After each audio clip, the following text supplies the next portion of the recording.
Komunisme,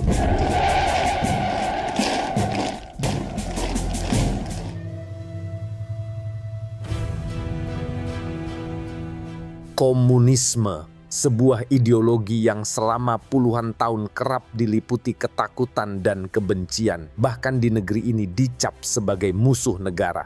Ideologi yang katanya anti Tuhan, kejam, dan hanya meninggalkan jejak darah. Tetapi faktanya, justru di bawah bendera ideologi inilah lahir negara-negara yang mengubah wajah dunia. Cina berhasil mengangkat lebih dari 800 juta orang keluar dari kemiskinan hanya dalam 4 dekade. Sebuah capaian yang belum pernah terjadi dalam sejarah manusia.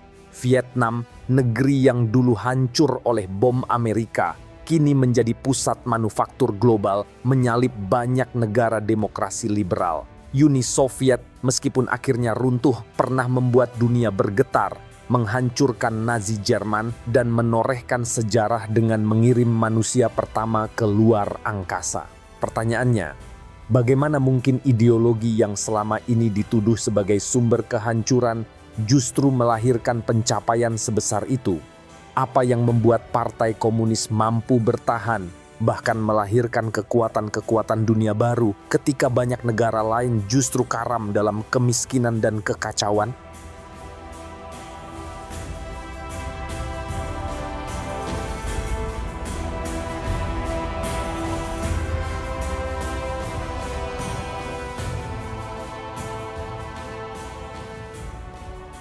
Komunisme modern berakar dari sebuah perubahan besar pada abad ke-19 saat revolusi industri melahirkan pabrik-pabrik raksasa. Jutaan buruh justru hidup dalam kemiskinan dengan kondisi mengenaskan. Melihat ketidakadilan ini, seorang filsuf asal Jerman, Karl Marx, bersama rekannya Friedrich Engels menulis Manifesto Komunis pada tahun 1848. Mereka menuduh kapitalisme sebagai biang keladi kesenjangan dan eksploitasi. Lalu Marx merumuskan ide besar bahwa kelas pekerja, proletariat, harus bangkit merebut kendali dari kaum borjuis. Ide inilah yang kemudian menjadi fondasi dari semua gerakan komunis di dunia. Namun ide tidak cukup tanpa aksi. Sejarah mencatat pada tahun 1917, Rusia meledak dalam revolusi Bolshevik. Dipimpin oleh Vladimir Lenin, kaum Bolshevik berhasil menggulingkan rezim Tsar yang korup dan melahirkan Uni Soviet, negara komunis pertama di dunia. Dari titik inilah untuk pertama kalinya ide komunis bukan lagi sekadar tulisan di buku, melainkan menjadi dasar nyata dalam membangun sebuah negara. Sejarawan Richard Pipes menulis dalam The Russian Revolution bahwa peristiwa tahun 1917 bukan hanya mengubah Rusia, tetapi juga menyalakan api yang membakar politik global sepanjang abad ke-20. Api itu menjalar ke Asia. Pada tahun 1949 setelah perang panjang melawan Jepang dan perang saudara yang brutal, Mao Zedong mendeklarasikan berdirinya Republik Rakyat Tiongkok. Di lapangan Tiananmen, Mao berkata, bangsa Tiongkok telah bangkit. Sejak saat itu, Partai Komunis Tiongkok menjadi jantung kekuasaan dan eksperimen besar tentang bagaimana komunisme bisa diterapkan di negara dengan populasi terbesar di dunia pun dimulai. Tak berhenti di sana. Pada tahun 1959, revolusi komunis juga mengguncang Amerika Latin. Fidel Castro dan Che Guevara berhasil menggulingkan rezim Batista di Kuba, tepat di halaman belakang Amerika Serikat. Sementara di Asia Tenggara, Vietnam setelah perjuangan panjang melawan Prancis dan Amerika, akhirnya bersatu di bawah Partai Komunis pada tahun 1975. Dan di Laos, Partai Komunis Pathet Lao merebut kekuasaan pada tahun yang sama. Dari Moskow hingga Beijing, dari Hanoi hingga Havana, satu pola terlihat jelas. Partai Komunis hadir bukan sekadar sebagai partai politik, melainkan sebagai simbol perlawanan terhadap penindasan, kolonialisme, dan kapitalisme global. Sejarawan Eric Hobsbawm dalam bukunya The Age of Extremes bahkan menyebut abad ke-20 sebagai abad komunisme karena pengaruh ide ini membelah dunia menjadi dua kutub, kapitalis dan komunis. Namun ada hal yang sering dilupakan. Komunisme bukanlah ide yang statis. Ia terus bertransformasi dari model keras Uni Soviet ke pendekatan pragmatis Cina hingga variasi unik di Kuba dan Vietnam. Tetapi benang merahnya sama. Partai Komunis selalu menempatkan dirinya bukan sebagai perwakilan satu kelompok, melainkan sebagai penggerak bangsa. Sebuah partai yang lahir dari janji untuk menegakkan kesetaraan dan membangun negara yang kuat.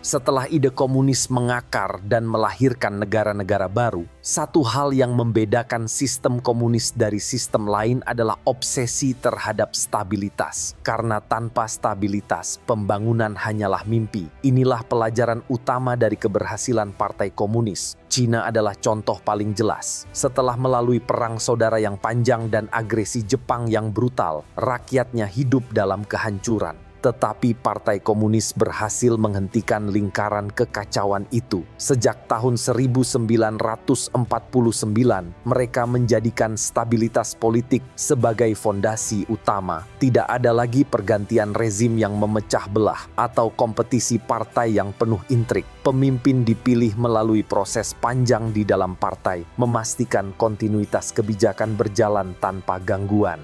Profesor Roderick MacFarquhar dari Harvard mencatat, inilah alasan mengapa Cina bisa menjaga arah pembangunan jangka panjang. Sesuatu yang hampir mustahil dilakukan di negara dengan politik liberal yang penuh tarik-menarik kepentingan. Vietnam juga demikian. Negeri itu luluh lantak oleh perang melawan Amerika dengan jutaan korban dan embargo ekonomi yang mencekik. Namun setelah kemenangan pada tahun 1975, Partai Komunis Vietnam menciptakan stabilitas yang membuat negara bisa berbenah. Ketika mereka meluncurkan kebijakan Doi Moi pada tahun 1986, fondasi stabilitas itu memungkinkan reformasi berjalan konsisten tanpa gangguan politik. Hasilnya, Vietnam kini tumbuh menjadi salah satu pusat manufaktur dunia, menarik investasi global, bahkan sering disebut sebagai Cina berikutnya. Kuba memberi contoh lain. Meski dikepung embargo Amerika selama puluhan tahun, Partai Komunis di Havana tetap mempertahankan stabilitas politik. Dampaknya luar biasa. Kuba mampu membangun sistem kesehatan dan pendidikan gratis yang diakui dunia. Bahkan, Organisasi Kesehatan Dunia memuji dokter-dokter Kuba yang dikirim ke puluhan negara sebagai salah satu kontribusi terbesar negeri kecil itu bagi dunia. Bahkan di Korea Utara, meski kita sering melihatnya hanya dari sisi propaganda dan isolasi, ada satu hal yang tidak bisa dipungkiri. Stabilitas rezim membuat negara itu tetap bertahan meski ditekan habis-habisan. Dalam kacamata geopolitik, ini menunjukkan bahwa Partai Komunis, betapapun kontroversialnya, memiliki daya tahan yang luar biasa. Stabilitas yang dicapai oleh negara-negara komunis ini sangat kontras dengan situasi di negara-negara yang tidak memilikinya. Lihat saja Irak setelah invasi Amerika, Suriah setelah Perang Saudara, atau Libya setelah jatuhnya rezim Gaddafi. Tanpa stabilitas, pembangunan akan runtuh dan sulit bangkit. Bahkan Uni Soviet sendiri adalah bukti pahit. Begitu partainya goyah di akhir tahun 80-an, stabilitas hilang dan negara superpower itu pecah dalam sekejap. Bagi Partai Komunis, stabilitas bukan sekadar jargon. Ia adalah senjata utama, modal yang memungkinkan mereka merencanakan masa depan puluhan tahun ke depan. Inilah perbedaan mendasar. Ketika banyak negara terjebak dalam siklus politik pendek, Partai Komunis menanam fondasi untuk jangka panjang. Dan dari fondasi itulah lahir keberhasilan yang membuat dunia terkejut.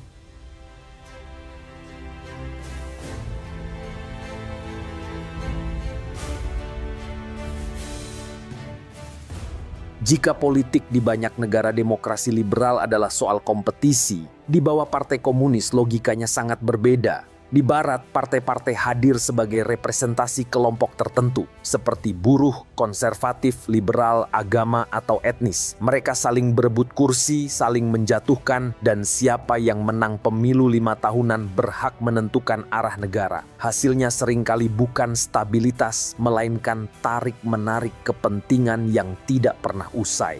Partai Komunis melihat dirinya bukan sebagai perwakilan satu kelompok, melainkan sebagai partai kepentingan holistik. Partai yang mengklaim mewakili kepentingan keseluruhan bangsa. Itulah mengapa dalam tradisi mereka, partai adalah inti negara, bukan sekadar pemain dalam arena politik. Salah satu aspek paling unik dari sistem ini adalah cara mereka menyiapkan pemimpin. Berbeda dengan negara-negara seperti Amerika Serikat, di mana seorang miliarder bisa mencalonkan diri hanya dengan modal popularitas dan uang. Di Cina atau Vietnam, jalannya jauh lebih panjang. Seorang kader partai harus meniti karier dari bawah, memimpin kota kecil, provinsi, hingga membuktikan diri di wilayah dengan ratusan juta penduduk sebelum akhirnya masuk ke lingkaran kekuasaan pusat. Contoh paling jelas adalah Xi Jinping. Sebelum menjadi sekretaris jenderal partai dan presiden, ia melewati perjalanan panjang sebagai pejabat lokal di berbagai provinsi, mulai dari Hebei, Fujian, Zhejiang, hingga memimpin Shanghai. Dengan begitu, ketika naik ke pusat, ia sudah teruji mengelola daerah dengan kompleksitas yang luar biasa. Sejarawan Joseph Fewsmith menyebut sistem ini sebagai political meritocracy. Sebuah sistem yang memilih pemimpin berdasarkan prestasi, bukan sekadar popularitas. Sistem ini juga melahirkan kontinuitas, karena kepemimpinan ditentukan oleh jalur kaderisasi yang panjang, kebijakan tidak mudah berubah hanya karena pergantian orang. Berbeda dengan negara demokrasi prosedural, di mana setiap 5 tahun kebijakan bisa jungkir balik sesuai dengan partai yang menang. Dalam konteks pembangunan jangka panjang, stabilitas ini menjadi keunggulan Partai Komunis. Di Vietnam pun pola yang sama berlaku. Nguyen Phu Trong, Sekretaris Jenderal Partai Komunis Vietnam, adalah kader ideologis yang lama ditempa dalam struktur partai, bukan figur populis dadakan. Hasilnya, meski Vietnam bertransformasi secara ekonomi, arah politiknya tetap konsisten dalam garis komunis.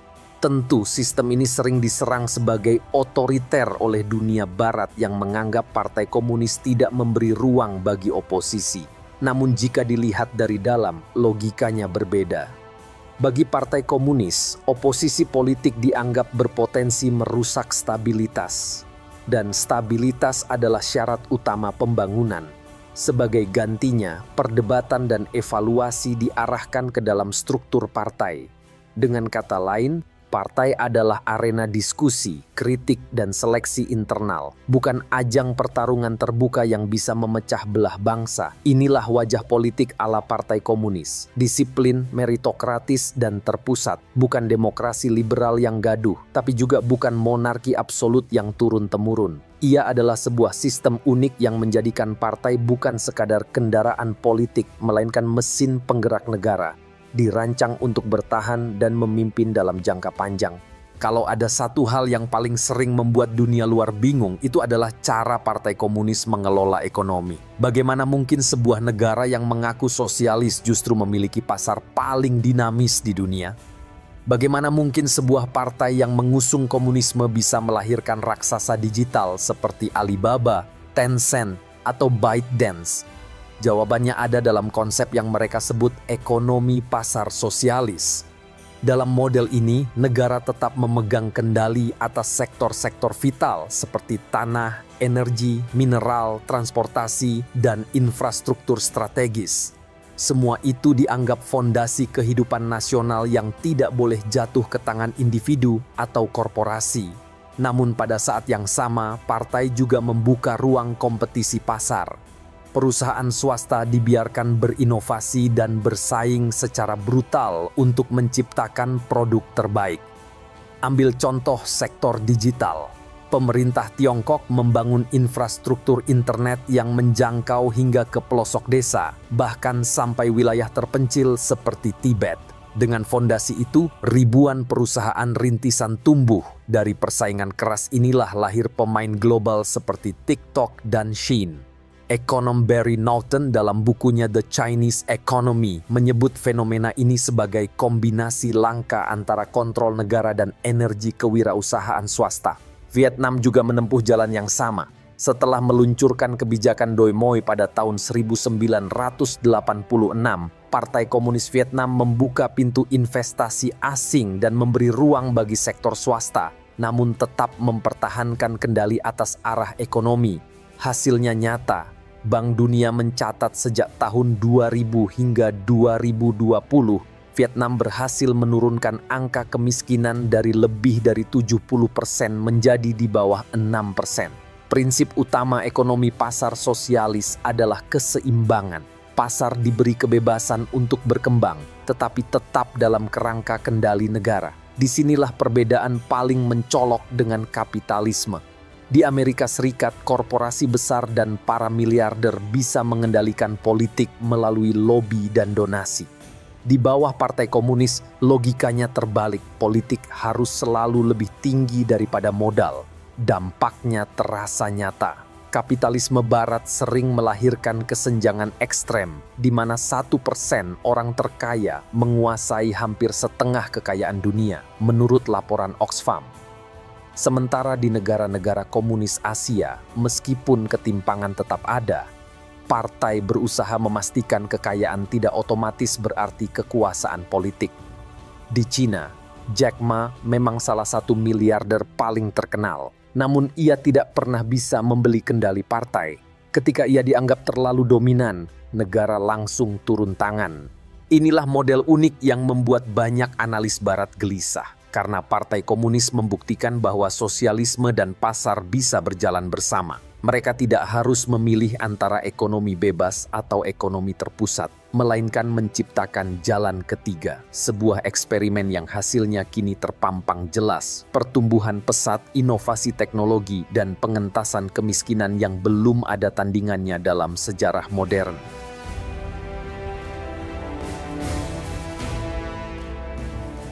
Ketika mendengar kata demokrasi, kebanyakan orang langsung membayangkan pemilu, kotak suara, kampanye partai, dan pergantian kekuasaan setiap 5 tahun sekali. Itulah yang disebut sebagai demokrasi prosedural. Demokrasi yang menekankan pada proses formal ketimbang hasil yang nyata. Model inilah yang diagungkan di Barat dan dijadikan standar tunggal, seolah-olah hanya ada satu bentuk demokrasi di dunia. Namun, Partai Komunis memandang demokrasi dengan cara yang berbeda. Mereka menyebutnya demokrasi substantif atau kadang disebut whole process demokrasi. Intinya, demokrasi bukan sekadar hak memilih, melainkan keterlibatan rakyat dalam setiap tahap pengambilan keputusan, mulai dari penyusunan kebijakan, pembahasan undang-undang, hingga implementasi di lapangan. Contoh paling konkret terjadi di Cina ketika pemerintah merancang undang-undang tentang kekerasan dalam rumah tangga. Draft awal hanya mengatur kekerasan suami terhadap istri. Namun setelah draft tersebut disebarkan ke forum-forum diskusi publik di berbagai provinsi, masyarakat memberi masukan bahwa kekerasan anak terhadap orang tua juga harus dimasukkan. Partai mendengarkan masukan itu, lalu mengubahnya menjadi bagian dari undang-undang final. Proses ini menunjukkan bahwa rakyat memang tidak memilih partai tandingan, tetapi suara mereka tetap memengaruhi substansi kebijakan. Inilah perbedaan besar. Di sistem Barat, rakyat memang punya kebebasan memilih partai, tapi setelah itu suara mereka seringkali hilang, ditelan tarik-menarik kepentingan elit dan lobi kapital. Sebaliknya, di bawah Partai Komunis, kebijakan besar justru lahir melalui konsultasi berlapis, meski tanpa kompetisi partai. Peneliti Daniel A. Bell dalam bukunya The China Model menyebut sistem ini sebagai kombinasi unik meritokrasi politik dengan partisipasi publik. Ia menekankan, demokrasi tidak bisa diukur hanya dari ada atau tidaknya pemilu multipartai, tapi juga dari kemampuan pemerintah memenuhi aspirasi dan kebutuhan rakyatnya. Hasilnya bisa dilihat secara nyata. Ratusan juta orang keluar dari kemiskinan. Infrastruktur menjangkau desa-desa terpencil. Layanan publik pun terus membaik. Bagi Partai Komunis, inilah arti sesungguhnya dari demokrasi. bukan sekadar kebebasan memilih, melainkan jaminan bahwa kebijakan membawa manfaat bagi mayoritas rakyat. Namun, dari luar, sistem ini sering disalahpahami. Media barat sering melabelinya sebagai otoriter hanya karena tidak ada kompetisi partai. Padahal, jika diukur dari substansi, banyak kebijakan di negara komunis justru lebih responsif terhadap kebutuhan rakyat dibanding negara demokrasi liberal yang sering terjebak dalam kebuntuan politik. Maka pertanyaannya sederhana, apa arti demokrasi sesungguhnya? Apakah sekadar mencoblos setiap 5 tahun sekali? Ataukah kemampuan sebuah negara untuk memastikan kehidupan rakyatnya terus membaik dari waktu ke waktu?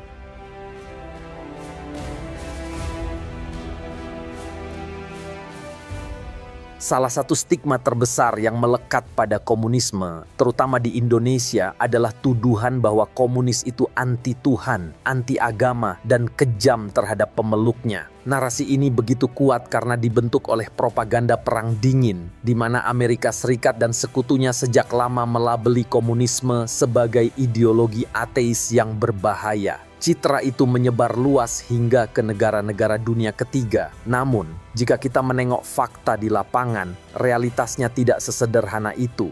Vietnam, misalnya, tetap menjadi salah satu negara paling religius di Asia Tenggara meski dipimpin partai komunis. Lebih dari separuh penduduknya masih menjalankan praktik keagamaan, mulai dari Katolik, Buddha, hingga kepercayaan tradisional. Gereja-gereja tetap berdiri, vihara tetap ramai, dan partai komunis tidak pernah menghapuskan keyakinan rakyat.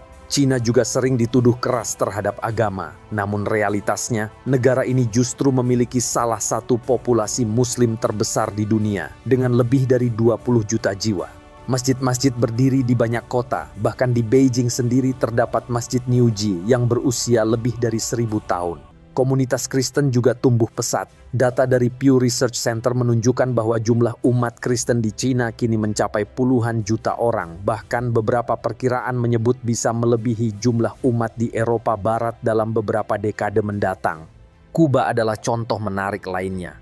Negara kecil di Karibia itu mayoritas penduduknya beragama Katolik. Fidel Castro, tokoh revolusioner komunis, bahkan beberapa kali menerima kunjungan Paus Yohanes Paulus II dan Paus Fransiskus. Meskipun hubungan negara dan gereja pernah tegang, dalam beberapa dekade terakhir keduanya bisa berjalan berdampingan. Pendidikan gratis, kesehatan universal, dan solidaritas sosial yang menjadi kebanggaan Kuba dijalankan tanpa melarang rakyatnya beribadah. Bahkan di Korea Utara, meskipun terkenal dengan ideologi Juche yang menekankan kemandirian politik, tetap ada komunitas Kristen dan Buddha yang beroperasi, meskipun berada dalam pengawasan ketat negara. Artinya, sekalipun kontrolnya keras, agama tidak serta-merta dihapuskan dari kehidupan masyarakat. Propaganda bahwa komunis itu anti Tuhan lebih banyak merupakan senjata politik. Di masa Perang Dingin, tuduhan ateisme digunakan untuk menakut-nakuti masyarakat dunia ketiga agar menolak komunisme. Di Indonesia, narasi itu semakin kuat setelah peristiwa 65 ketika rezim Orde Baru menggunakan label anti-agama untuk melegitimasi pembantaian massal dan pelarangan PKI. Padahal jika kita menengok keluar, partai komunis di banyak negara tidak otomatis memusuhi agama. Sejarawan Michael Burleigh dalam bukunya Sacred Causes menulis bahwa hubungan antara komunisme dan agama selalu beragam. Ada yang penuh ketegangan, ada pula yang menemukan titik kompromi. Yang jelas, menyederhanakan komunisme hanya sebagai anti agama adalah gambaran yang terlalu sempit dan syarat propaganda. Faktanya, di negara-negara yang dipimpin partai komunis, agama masih hidup, berkembang, bahkan beradaptasi dengan sistem politik yang ada. Jadi, apakah benar komunisme selalu identik dengan anti Tuhan? Atau sebenarnya stigma itu hanya warisan propaganda yang kita telan mentah-mentah?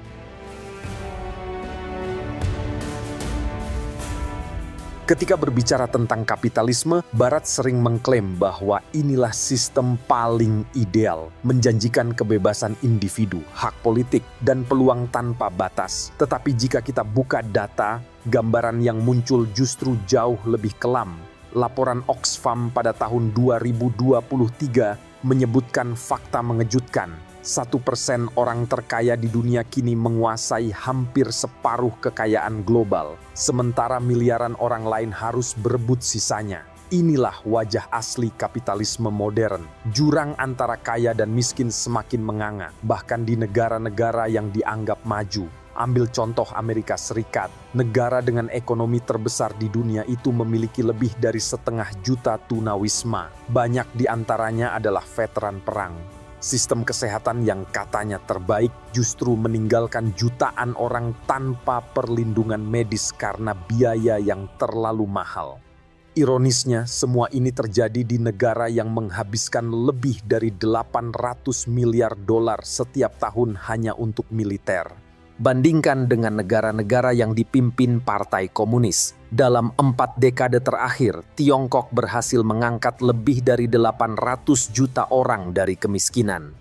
Vietnam yang pernah luluh lantak akibat perang, kini mencatat salah satu tingkat pengentasan kemiskinan tercepat di dunia. Semua itu bukan karena kebebasan pasar tanpa batas, melainkan karena peran negara yang kuat dalam mengarahkan pembangunan. Masalah lain dalam kapitalisme barat adalah politiknya yang macet. Demokrasi liberal memang memberi kebebasan memilih, tetapi seringkali hasilnya justru kebuntuan. Pemerintah Amerika Serikat sudah berkali-kali lumpuh karena pertarungan anggaran di Kongres. Fenomena yang dikenal dengan istilah government shutdown. Kebijakan iklim yang seharusnya vital untuk masa depan bumi terhambat oleh tarik-menarik kepentingan partai dan lobi korporasi energi. Sementara itu, Partai Komunis berjalan dengan logika berbeda. Mereka tidak membiarkan pembangunan tersandera oleh polarisasi politik.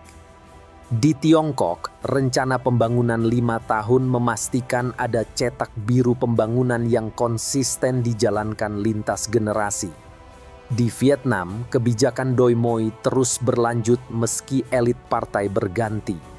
Karena arah pembangunan tidak ditentukan oleh siapa yang memenangkan pemilu, melainkan oleh konsensus partai yang menekankan kepentingan bangsa. Inilah kontras yang jarang dibicarakan. Kapitalisme menjanjikan kebebasan, tapi kebebasan itu seringkali hanya dinikmati segelintir orang. Komunisme dituduh otoriter, tapi justru menghasilkan pembangunan nyata yang mengangkat kehidupan rakyat. Pertanyaannya, apa arti demokrasi jika rakyat bebas memilih tapi tetap miskin, tetap terjebak dalam sistem kesehatan yang tidak terjangkau, dan tetap menjadi korban polarisasi politik? Apakah lebih baik sebuah sistem yang gaduh tapi stagnan, atau sebuah sistem yang mungkin berbeda dengan standar barat tapi terbukti membawa hasil? Selama puluhan tahun komunisme dijadikan hantu. Di Indonesia, kata itu begitu menakutkan sampai hanya menyebut namanya saja dianggap berbahaya. Di Barat, komunisme digambarkan sebagai simbol kekejaman, anti agama, dan perampasan kebebasan. Namun jika kita menyingkirkan propaganda, lalu menatap langsung pada fakta sejarah, gambarnya justru jauh berbeda. China, Vietnam, Kuba, bahkan Uni Soviet di masa jayanya membuktikan bahwa Partai Komunis bukan sekadar ideologi. Ia adalah mesin pembangunan yang mampu mengubah arah bangsa.